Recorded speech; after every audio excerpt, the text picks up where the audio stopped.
first, live, local. This is Fox 12 Now. Hello, everyone. This is Fox 12 Now. I'm Greg Nibbler. As always, we appreciate you joining us. We are live streaming here out of the Fox 12 Oregon newsroom, as we do every weekday, starting around 1 p.m., going throughout the afternoon and covering a wide range of topics. Today, we are talking about hazelnuts. Some people may call them Filberts. We're talking about hazelnuts. And the reason is there was just a big grant that was given to Oregon State University to help further their means of education and helping out the agricultural economy in Oregon with their program associated with it. So we're going to be talking all about that with, right now, OSU professor Nik Wiman, who is joining us. And Nik, thank you for being here, to talk about this. And I think it's important for people to understand, too, just how important hazelnuts are to the state of Oregon. And I think I want to start off by just asking, why is that? Why is Oregon such a hotbed for hazelnuts? Oh, thanks for having me, Greg. Well, it's kind of a combination of having the perfect climate, and also initially we had isolation from a disease that sort of prevented a hazelnut industry from popping up anywhere else in the United States. So Eastern Filbert blight is an endemic disease in the United States, and we didn't have it here in Oregon until it was accidentally introduced. So that allowed that economy to really grow here in Oregon specifically.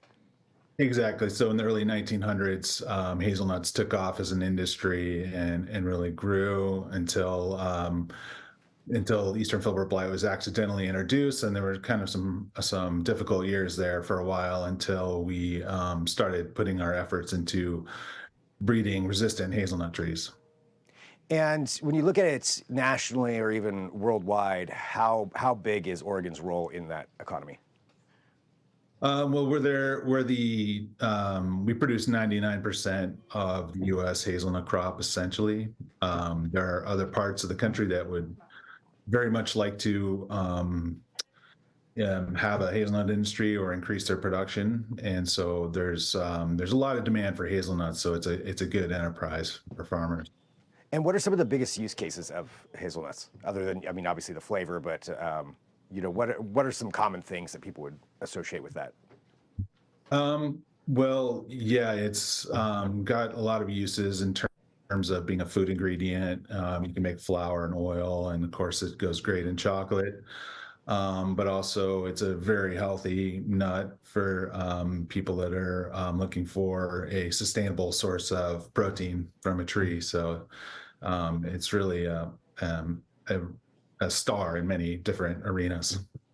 And for Oregon State University, can you tell me about the program there and how you work with that?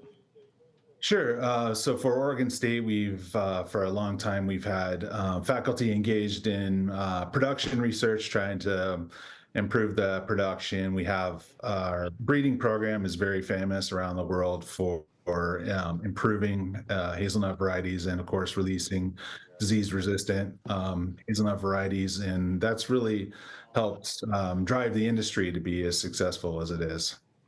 And that industry also invests back in to that as well, and that's part of this grant that OSU was just a part of. Could you explain what the grant is and how that works?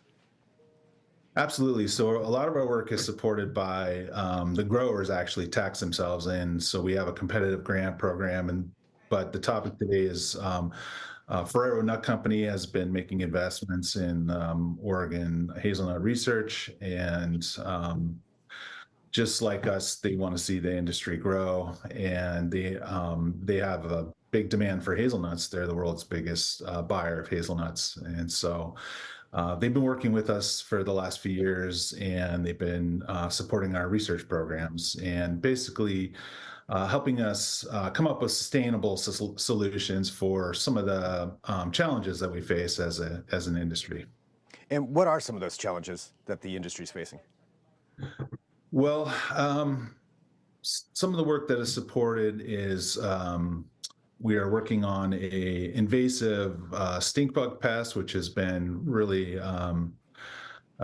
pretty scary around the world on the hazelnut industry, called brown marmorated stink bug, and it feeds on the nuts and can reduce quality. Some of the other work they've supported is we have a more complex situation now with Eastern Filbert blight in that there may be some new types of the disease that we are learning how to deal with. And so they've supported us on that. And they're also supporting, you know, research that will help us reduce use of herbicides in orchards by looking at mechanical weed control and mechanical management of suckers, which is a big problem in hazelnut production, is the sprouting of the shoots around the base of the tree. So that's a lot of different avenues there then that those funds can be applied towards in working out some of these issues. Exactly. It's kind of a well-rounded package. Okay, I have just a practical question. When it comes down to it, what is the proper term? Is it hazelnut or is it filbert, or what's the difference between those two? Well, they're really the same thing, but if you're a longtime Oregon grower, you're welcome to say Filbert still. At one point, the industry made a conscious decision to transition to hazelnut being the official name, just to be more in line with the global standard. So, but Filbert is a perfectly acceptable name for hazelnuts in the Willamette Valley.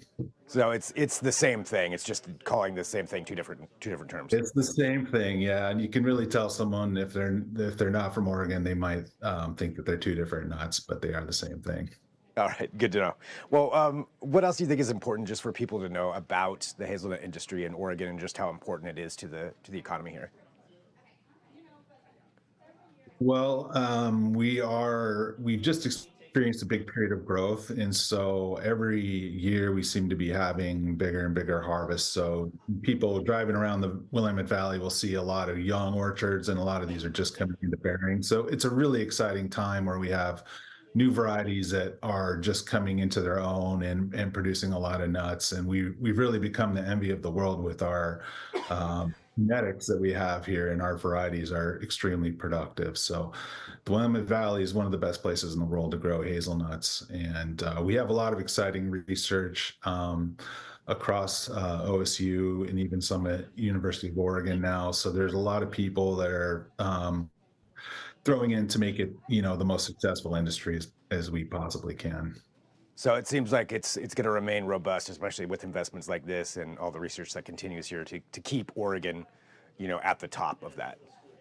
Absolutely. We have a lot of people that are very invested in our industry, and we are determined to keep succeeding at the level that we have been. So it's very exciting when we get the attention of a large worldwide company like Ferrero wants to support our industry and encourage the success of our industry too. So that's all very exciting. That's great. Well, Professor, thank you very much, for having some time to talk to us about this. I think it's important too for people to just learn and understand how important this product is, to Oregon and, it just in general worldwide, seeing, like you mentioned, all of that investment and people looking at the state for that and seeing it grow. So it's fun to learn about, and I thank you very much for having some time to talk to us today. Absolutely, my pleasure. Thanks for having me. And for everybody watching, this is Fox 12 now. We are live streaming here out of the Fox 12 Oregon newsroom. We do so, as I mentioned at the top, every weekday. You can find us on YouTube at kptv.com or the Fox 12 Oregon apps. And we cover a wide range of topics. So coming up at 1:30, we're going to switch gears. I'm going to be talking to Tyler Hilton. You may know him as Chris Kelly from One Tree Hill. See, it's a wide range of things that we cover on the show. You can check out all of those segments there at those places that I mentioned. But I will talk to you soon again at 1:30 if you're watching live. So about 15 minutes from now. I'll see you then. I'm Greg Nibbler. This is Fox 12 Now.